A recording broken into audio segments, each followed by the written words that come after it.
ওকে বাড়িতে চলে যেতে হয়েছে বাড়ির কোনো একটা পার্সোনাল কাজে।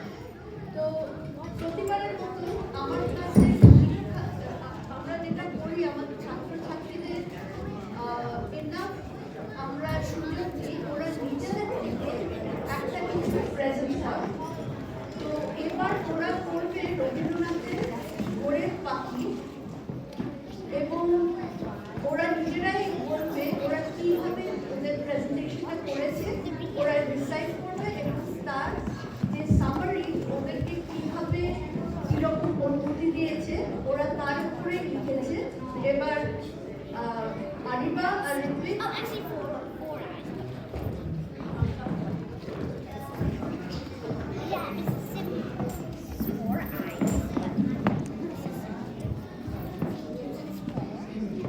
শুভ রবিবার। আমার নাম ঋত্বিক আর আমার নাম আরিবা।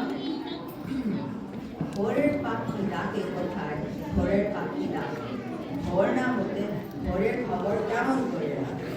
এখনো যে আহার জড়ে আছে সকল কিছু, কাল পরশের ছোটরে হাজার ঘুমিয়ে পড়া কোনের কোনের কোণে পাখি কোথায় ডাকে। ওগো তুমি ভোরের পাখি, ভোরের ছোট পাখি, কোনো অরুণের আভাস পেয়ে মেলো তোমার আখি, কোমল তোমার পাখার করে সোনার রেখা স্তরে স্তরে, বাঁধা আছে ডানায় তোমার উষার রাঙা রাখি। ওগো তুমি ভোরের পাখি, ভোরের ছোট পাখি।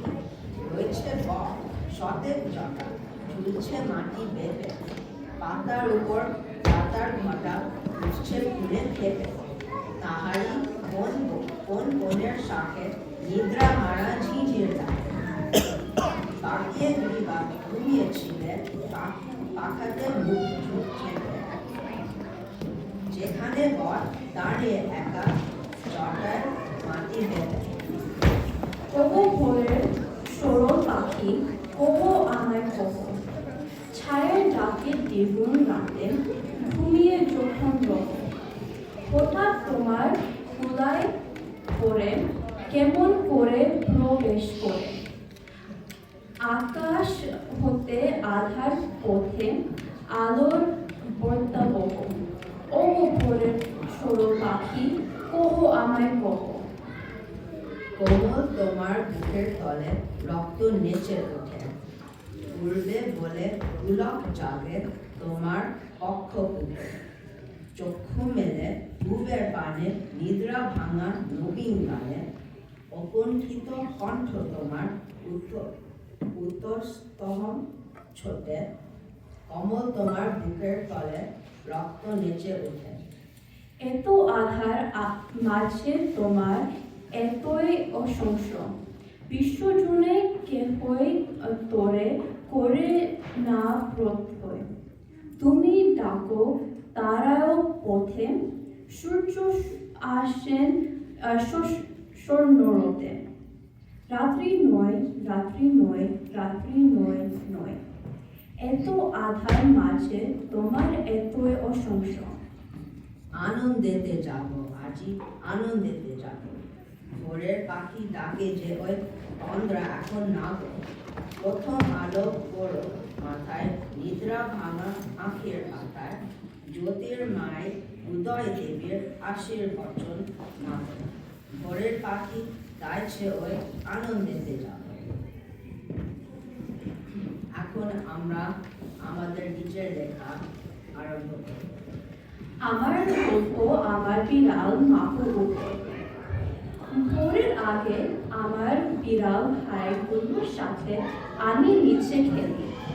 আমার খুব খুশি লাগে কারণ আমার পরিবার আমাদেরকে দেখতে পারছে না আমরা কি করছি, কারণ ওরা ঘুমাচ্ছে। আমি আর গুল্লু পাত্তা দিয়ে না যখন আমরা অনেক আওয়াজ করি, কারণ আমরা মজা করতে পছন্দ করি। যখন আমার পরিবার ওঠে আমার ক্লান্ত লাগে, তাই আমি ওদের পাশে ঘুম করি।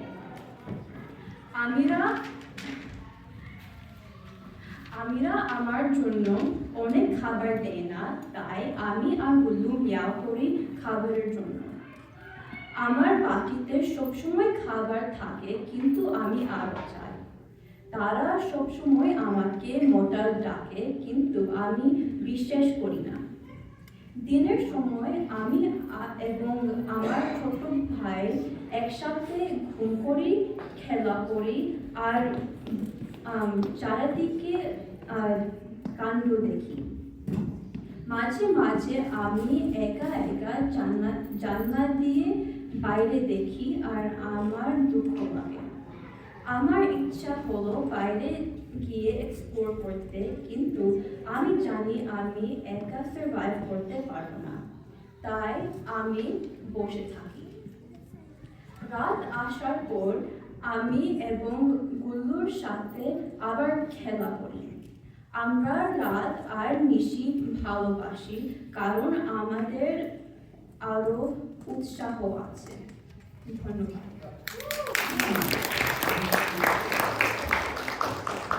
আমার গল্প একটা বাড়ির গাছের উপর। বাড়ির গাছ যখন বিচি থেকে জন্ম হয়, তার মনে কেমন লাগে? আস্তে আস্তে মাটি থেকে উঠে রোদ পেতে। যখন রোদ থেকে চিনি বানায়, গাছের কি মিষ্টি লাগে? তার ভালো লাগে রোজ এক জিনিস খেতে। বাড়ির গাছ যখন জলের দরকার, শুধু জল নিতে পারে না, অপেক্ষা করতে হয়। আর যদি মানুষ ভুলে যায় জল দিতে, তবে গাছের কি কষ্ট লাগবে? যখন শিকড় দিয়ে মাটির থেকে জল টানে, গাছের কেমন লাগে? আরাম লাগে বা সুশ্রী লাগে? গাছের কি ঘুম পায়? সে রাতে ঘুমায় বা জেগে থাকে? গাছের কি ব্যথা লাগে যখন পোকা তার পাতা খায়? কিন্তু গাছ আমাদের কিছুই বলতে পারবে না।